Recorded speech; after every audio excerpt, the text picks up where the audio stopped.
दोस्तों पिछले कुछ दिनों से आपको लोकपाल नाम का वर्ड बहुत सुनाई दे रहा होगा। ये लोकपाल होता क्या है, लोकपाल यानी कि ओम्बुड्समैन ये होता क्या है, इसका इतिहास क्या है, क्यों इसकी नियुक्ति की गई है और इसका कार्य क्या है, इन सभी मुद्दों पर हम लोग बात करेंगे डिटेल में। यकीन मानिए आज के बाद से आपको लोकपाल से संबंधित कभी भी कोई भी प्रॉब्लम नहीं आएगी। तो पूरी वीडियो बहुत ध्यान से देखिएगा, एक एक पॉइंट बहुत ही ज़्यादा इंपॉर्टेंट है आपके एग्जाम्स के लिए और आपको जानकारी भी होनी चाहिए इसकी।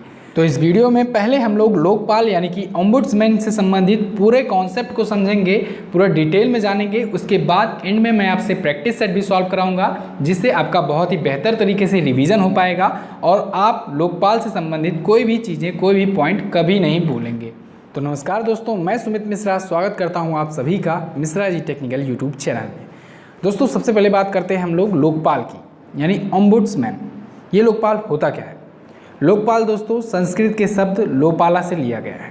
लोपाला का अर्थ होता है लोगों की देखभाल करने वाला, यानी कि केयर टेकर ऑफ पीपल। ठीक है, तो ये एक दोस्तों एंटी करप्शन अथॉरिटी है या बॉडी है या निकाय कह लीजिए। इसका काम है हमारे इंडिया में एंटी करप्शन यानी कि भ्रष्टाचार के विरोध के लिए जनहित का प्रतिनिधित्व करना, यानी कि पब्लिक इंटरेस्ट को रिप्रेजेंट करना। ठीक है, तो लोकपाल की नियुक्ति इसीलिए की गई है।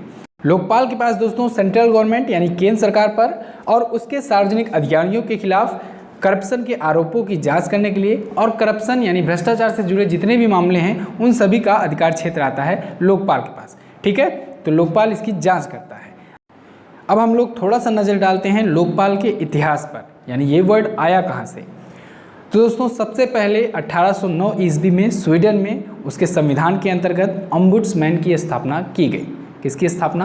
ओम्बुड्समैन की। भारत में ओम्बुड्समैन को ही कहा जाता है लोकपाल।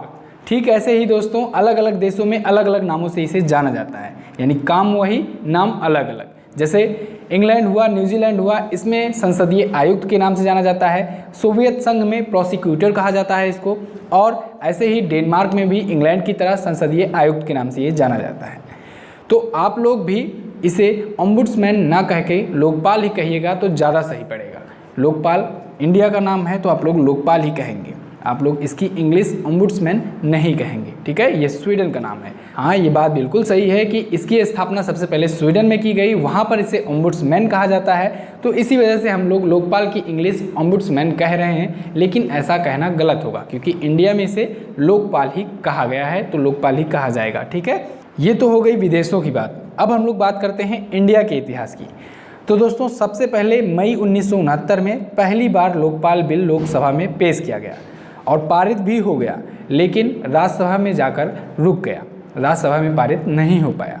फिर इसके बाद सन 1971 में लोकपाल विधेयक प्रस्तुत किया गया, लेकिन 5वीं लोकसभा भंग हो गई, इस वजह से फिर ये पारित नहीं हो पाया। इसके बाद दोस्तों राजीव गांधी जी जब प्रधानमंत्री बने देश के, तो उन्होंने लोकपाल विधेयक को 26 अगस्त 1985 को एक बार फिर से संसद में प्रस्तुत किया, लेकिन 4 दिन बाद ही इसे यानी कि 30 अगस्त 1985 को एक बार फिर से इस विधेयक को पुनर्विचार के लिए एक समिति को सौंप दिया गया और फिर से एक बार ये बिल पास नहीं हो पाया। ऐसे ही दोस्तों उसके बाद कई बार लोकपाल बिल लाया गया, लेकिन कभी भी पास नहीं हो पाया। उसके बाद से दोस्तों कई बार लोकपाल बिल लाया गया लोकसभा में, लेकिन कभी भी ये पास नहीं हो पाया।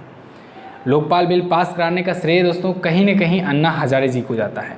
अन्ना हजारे जी एक समाज सेवी हैं। इन्होंने 2011 में एक जन लोकपाल आंदोलन खड़ा कर दिया था। पूरा देश एकजुट हो गया था लोकपाल के लिए, लोकपाल बिल पास कराने के लिए। तब जाकर लोकसभा में ये बिल पास तो हुआ, लेकिन राज्यसभा में जाकर फिर से लटक गया। इसके बाद दोस्तों 2013 में लोकपाल और लोकायुक्त एक्ट संसद में यानी पार्लियामेंट में पारित किया गया। फाइनली ये पास हो गया। मैंने इसमें 2 वर्ड बोले, लोकपाल और लोकायुक्त। तो लोकपाल का मतलब होता है दोस्तों जो नेशनल लेवल पर करप्शन के आरोपों की जांच करता है, वो होता है लोकपाल। और ठीक इसी प्रकार लोकायुक्त रखे जाते हैं जो स्टेट लेवल पर सेम यही फंक्शन करते हैं, यानी कि स्टेट लेवल पर वो करप्शन के आरोपों की जांच करते हैं, भ्रष्टाचार के आरोपों की जांच करते हैं। अब ये बिल पास तो हो गया था, अब बारी थी इस एजेंसी में नियुक्ति की कि लोकपाल किसको नियुक्त किया जाए, किस समिति के द्वारा, किस कमेटी के द्वारा नियुक्ति की जाए। तो लोकपाल की नियुक्ति के लिए दोस्तों एक कमेटी का गठन किया गया, जिसमें प्रधानमंत्री, भारत के चीफ जस्टिस, लोकसभा के स्पीकर और नेता प्रतिपक्ष भी, नेता विपक्ष भी शामिल थे। लेकिन अपोनेंट लीडर कोई है नहीं, क्योंकि उसके लिए एक क्राइटेरिया है कि कम से कम 10% सीटें जीतनी होती है विपक्ष पार्टी को, अपोनेंट पार्टी को। लेकिन पिछली बार जब लोकसभा चुनाव हुए थे तब 10% सीटें भी नहीं जीत पाई थी कांग्रेस, ठीक है। सबसे बड़ी पार्टी अपोनेंट में कांग्रेस ही है, तो वो 10% भी सीटें नहीं जीत पाई थी, यानी कि इस टाइम पर कोई भी अपोनेंट लीडर नहीं है। लेकिन फिर भी दोस्तों केंद्र सरकार ने यानी सेंट्रल गवर्नमेंट ने लोकसभा में कांग्रेस के एक नेता हैं मल्लिकार्जुन खड़गे जी, तो इन लोकपाल के इस स्पेशल सिलेक्शन कमेटी में हिस्सा लेने के लिए पेशकश किया, लेकिन उन्होंने रिजेक्ट कर दिया।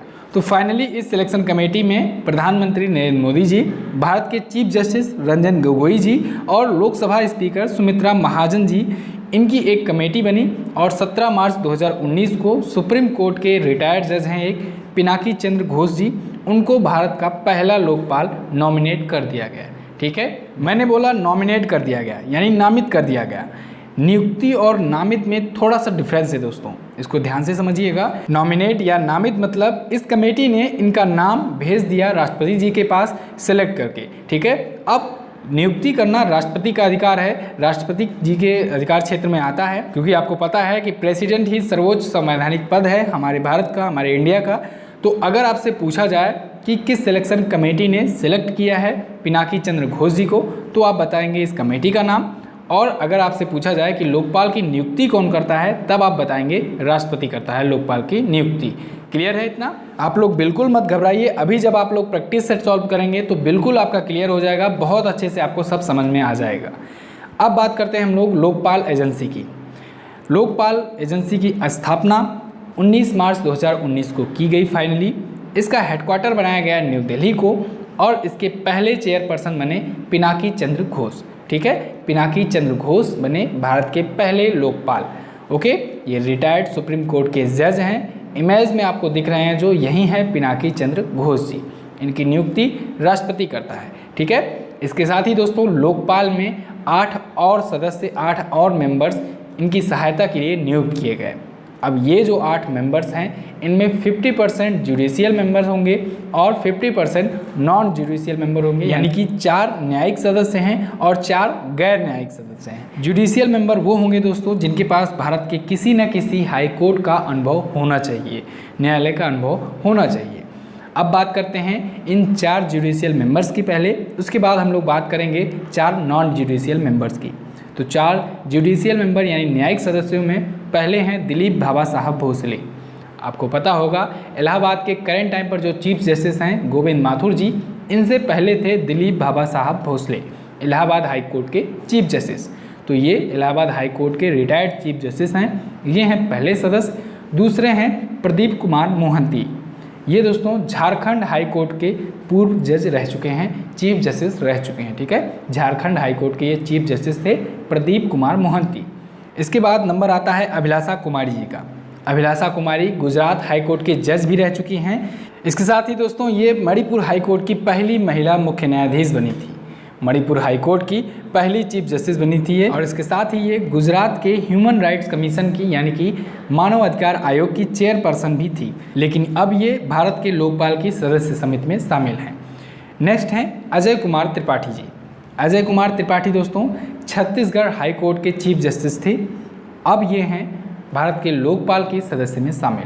क्लियर है? तो ये तो थे जुडिशियल मेंबर्स यानी न्यायिक सदस्य। अब हम लोग बात करते हैं गैर न्यायिक सदस्य। गैर न्यायिक सदस्य यानी कि नॉन जुडिशियल मेंबर्स दोस्तों वे होंगे जिनके पास anti corruption policy, public administration, vigilance, finance, insurance, banking laws और मैनेजमेंट, इन सभी से रिलेटेड मामलों में कम से कम 25 वर्षों का अनुभव रखते हों। जो लोग एक्सपीरियंस्ड हों काफ़ी, उनको नियुक्त किया जाएगा इस नॉन जुडिशियल मेंबर्स में। इसमें पहले हैं दिनेश जैन, दूसरे हैं अर्चना राम सुंदरम, तीसरे पर हैं महेंद्र सिंह, चौथे पर हैं डॉक्टर इंद्रजीत प्रसाद गौतम। तो ये 4 जुडिशियल मेंबर और 4 नॉन जुडिशियल मेंबर्स थे। इसके साथ ही एक भारत के लोकपाल होंगे जो इनके अध्यक्ष होंगे। तो टोटल देखा जाए तो 9 सदस्य होते हैं लोकपाल में, जिसमें एक अध्यक्ष होता है। अध्यक्ष हैं पिनाकी चंद्र घोष जी। क्लियर है इतना? अब ये तो थी लोकपाल की पूरी जानकारी। आई थिंक आपको बहुत अच्छे से समझ में आ गई होगी। अब कहानी तो आपको समझ में आ गई, लेकिन दोस्तों अब हम लोग देखेंगे कि एग्ज़ाम में यहाँ से किस किस प्रकार से क्वेश्चंस पूछे जा सकते हैं। तो इसके लिए हम लोग प्रैक्टिस सेट को सॉल्व करेंगे। तो तो आगे बढ़ने से पहले, प्रैक्टिस सेट सॉल्व करने से पहले आपसे रिक्वेस्ट है कि अगर आपने अभी तक वीडियो को लाइक नहीं किया है तो वीडियो को लाइक कर दीजिए, अपने दोस्तों के साथ भी शेयर कर दीजिएगा। चलिए दोस्तों, अब हम लोग प्रैक्टिस सेट को सॉल्व करते हैं और देखते हैं कि आप लोग कितना सॉल्व कर पाते हैं। ओके, तो पहला क्वेश्चन है दोस्तों, लोकपाल की स्थापना सर्वप्रथम किस देश में की गई? तो सबसे पहले लोकपाल की स्थापना की गई दोस्तों स्वीडन में। ओके, यानी ए ऑप्शन आपका करेक्ट होगा। नेक्स्ट है, सोवियत संघ में ओम्बुड्समैन को किस नाम से जाना जाता है? सोवियत संघ में, तो सोवियत संघ में दोस्तों प्रोसिक्यूटर के नाम से जाना जाता है। किस नाम से?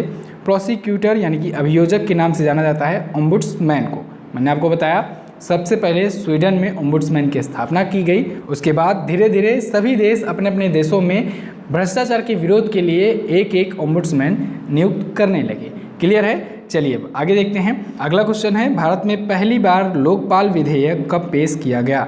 तो लोकपाल बिल कब पेश किया गया? पहली बार मई 1969 में। तो ये लोकसभा में पास भी हो गया था दोस्तों, लेकिन राज्यसभा में जाकर के ये अटक गया। ठीक है, लेकिन पहली बार ये 1969 में ही पेश किया गया, उसके बाद कई बार पेश किया गया। नेक्स्ट है, भारत में भ्रष्टाचार के विरोध के लिए जनहित का प्रतिनिधित्व कौन करता है? वेरी मोस्ट इंपॉर्टेंट है क्वेश्चन दोस्तों, ऐसे ही क्वेश्चन बनते हैं एग्जाम्स में, तो ऐसे ही बनेंगे। तो भ्रष्टाचार के विरोध के लिए जनहित का प्रतिनिधित्व कौन करता है? जनहित को कौन रिप्रेजेंट करता है? लोकपाल। ठीक है, ओम्बुड्समैन, या हम लोग लोकपाल भी इसे इंग्लिश में भी कह सकते हैं। ओके, नेक्स्ट है, राज्य स्तर पर भ्रष्टाचार के आरोपों की जांच के लिए किसे नियुक्त किया जाता है? राज्य स्तर पर बात की गई है, बहुत ही इंपॉर्टेंट ये भी क्वेश्चन है दोस्तों। राज्य स्तर पर मैंने बताया था लोकायुक्त को नियुक्त किया जाता है, और अगर सेंट्रल लेवल पर बात की जाए पूरा राष्ट्रीय स्तर पर, तब लोकपाल नियुक्त किए जाते हैं। ठीक है, तो इसमें करेक्ट ऑप्शन होगा आपका बी, यानी लोकायुक्त। ठीक है, मैंने बताया आपको अगर स्टेट लेवल पर बात की जाए तब आप लोकायुक्त बताएंगे, और अगर नेशनल लेवल पर बात की जाए तब आप लोकपाल बताएंगे। बहुत ही इंपॉर्टेंट है, इसको याद रखिएगा, ये क्वेश्चन जरूर पूछा जाएगा आपसे। चलिए अगला देखते हैं। नेक्स्ट है, भारत के पहले लोकपाल कौन हैं? तो भारत के पहले लोकपाल कौन बने हैं? PC Ghosh, Pinaki Chandra Ghosh. Supreme court के ये पूर्व न्यायाधीश रहे हैं, जज रहे हैं पीसी घोष, तो इनको भारत का पहला लोकपाल नियुक्त किया गया है। नेक्स्ट है, भारत में लोकपाल की स्थापना कब की गई? तो भारत में लोकपाल की स्थापना दोस्तों की गई 19 मार्च 2019 को। कब? 19 मार्च 2019 को लोकपाल की स्थापना की गई। नेक्स्ट है, भारत के लोकपाल समिति में कुल कितने सदस्य होते हैं? तो भारत की लोकपाल समिति में दोस्तों 1+8 सदस्य होते हैं, यानी कि टोटल अगर बात की जाए तब 9 सदस्य होते हैं, कुल 9 सदस्य होते हैं, जिसमें एक जो होता है वो अध्यक्ष होता है, जो कि है पिनाकी चंद्र घोष, और 8 उनकी सहायता के लिए 8 अन्य सदस्य होते हैं, जिसमें से 4 जुडिशियल मेंबर होते हैं और 4 नॉन जुडिशियल मेंबर होते हैं, गैर न्यायिक सदस्य होते हैं। क्लियर है बिल्कुल? चलिए आगे देखते हैं। नेक्स्ट है, लोकपाल समिति में कितने गैर न्यायिक सदस्य नियुक्त किए जाते हैं? तो मैंने अभी बताया 4 गैर न्यायिक सदस्य और 4 न्यायिक सदस्य नियुक्त किए जाते हैं। ठीक है, नेक्स्ट है, गैर न्यायिक सदस्यों के पास भ्रष्टाचार विरोधी नीति के साथ साथ अन्य मामलों में कम से कम कितने वर्षों का अनुभव होना ही चाहिए? तो कम से कम 25 वर्षों का अनुभव होना चाहिए दोस्तों। जो गैर न्यायिक सदस्य होते हैं उनके पास भ्रष्टाचार विरोधी नीति के लिए किस फील्ड में? पॉलिसी एडमिनिस्ट्रेशन की फील्ड में, विजिलेंस की फील्ड में, फाइनेंस, इंश्योरेंस, बैंकिंग या लॉ और मैनेजमेंट की फील्ड में, इनसे रिलेटेड मामलों में कम से कम 25 वर्षों का अनुभव होना ही चाहिए गैर न्यायिक सदस्यों के पास, जो यानी कि जो गैर न्यायिक हों, यानी कि नॉन जुडिशियल मेंबर्स हों। चलिए अगला देखते हैं। नेक्स्ट है, लोकपाल की पहली चयन समिति में निम्न में से कौन शामिल नहीं था?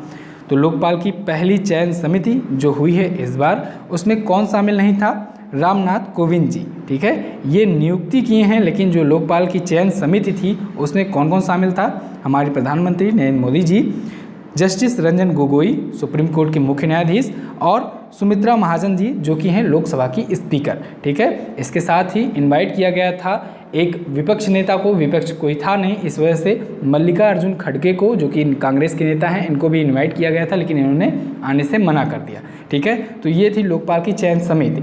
तो इसमें रामनाथ कोविंद जी को शामिल नहीं किया गया था, यानी कि ये शामिल नहीं थे। तो डी ऑप्शन आपका करेक्ट होगा। अगला है, भारत में लोकपाल की नियुक्ति कौन करता है? तो मैंने आपको बताया था कि नॉमिनेशन और अपॉइंटमेंट में थोड़ा सा अंतर होता है। तो जो लोकपाल चयन समिति थी, लोकपाल के सिलेक्शन की कमेटी थी, उन्होंने नॉमिनेशन किया था, यानी कि नॉमिनेट किया था किसको, पीसी घोष को। लेकिन पीसी घोष जी को नियुक्त कौन किया, तो नियुक्त किए हैं राष्ट्रपति रामनाथ कोविंद जी। तो लोकपाल की नियुक्ति कौन करता है, राष्ट्रपति करता है। ठीक है, डी ऑप्शन आपका करेक्ट होगा। बहुत अच्छे से आपको समझ में आ रहा होगा। और जो लोग इंग्लिश मीडियम के स्टूडेंट होते हैं उनके लिए भी मैंने मेहनत की है और इंग्लिश में भी ऑप्शंस को दिया है, क्वेश्चंस को दिया है, तो उनके लिए भी आसानी होगी। तो आई होप आपको वीडियो ज़रूर पसंद आ रही होगी, तो आप लोग लाइक ज़रूर कर दीजिएगा। चलिए आगे देखते हैं। नेक्स्ट है, लोकपाल समिति की सदस्य अभिलाषा कुमारी किस हाईकोर्ट की पहली महिला न्यायाधीश बनी थी। तो अभिलाषा कुमारी जो कि लोकपाल समिति की एक जुडिशियल मेंबर हैं, ये दोस्तों मणिपुर हाई कोर्ट की पहली महिला मुख्य न्यायाधीश बनी थी। ठीक है, जब ये मणिपुर हाई कोर्ट की जज बनी थी, चीफ जस्टिस बनी थी, तब ये पहली चीफ जस्टिस बनी थी मणिपुर हाई कोर्ट की। क्लियर है। नेक्स्ट है, बीसीसीआई के पहले लोकपाल कौन बने। तो बीसीसीआई के पहले लोकपाल बने हैं दोस्तों डीके जैन। कौन, डीके जैन। ये भी क्वेश्चन इंपॉर्टेंट है, इसको भी याद रखिएगा। क्लियर है। बीसीसीआई यानी कि board of control for cricket in India. Clear है। तो ये तो थे दोस्तों कुछ इंपॉर्टेंट क्वेश्चंस लोकपाल से रिलेटेड। हम लोगों ने बहुत अच्छे से पूरा स्टोरी जाना, पूरा कॉन्सेप्ट समझा, लोकपाल का इतिहास जाना, लोकपाल की नियुक्ति कब हुई, लोकपाल समिति कैसे वर्क करता है, क्या वर्क करता है, इन सभी चीज़ों के बारे में जाना। फिर हम लोगों ने इंपॉर्टेंट प्रैक्टिस सेट को भी सॉल्व किया। तो आई थिंक अब आपको लोकपाल से संबंधित कोई भी प्रॉब्लम नहीं होगी, कोई भी कन्फ्यूज़न नहीं होगी। तो अगर आपको वीडियो पसंद आया है तो आप लोग लाइक कर दीजिए और दिल से इस वीडियो को कम से कम 5 व्हाट्सएप मेंबर के पास ग्रुप में भेज दीजिएगा। ठीक है, व्हाट्सएप में शेयर करने के बाद मुझे आप लोग कमेंट करके ज़रूर बताइएगा कि मैंने शेयर कर दिया है। बहुत मेहनत लगी है दोस्तों आप लोग के लिए ये पॉइंट इकट्ठा करने में और ये वीडियो बनाने में, तो इस वजह से आप हमारी मेहनत को सफल बनाइए और इस वीडियो को ज़्यादा से ज़्यादा शेयर कीजिए। मिलते हैं ऐसे ही और भी इंटरेस्टिंग किसी अन्य वीडियो में। तब तक के लिए नमस्कार, जय Hind, Vande Mataram. Subscribe now and press the bell icon. Never miss an update.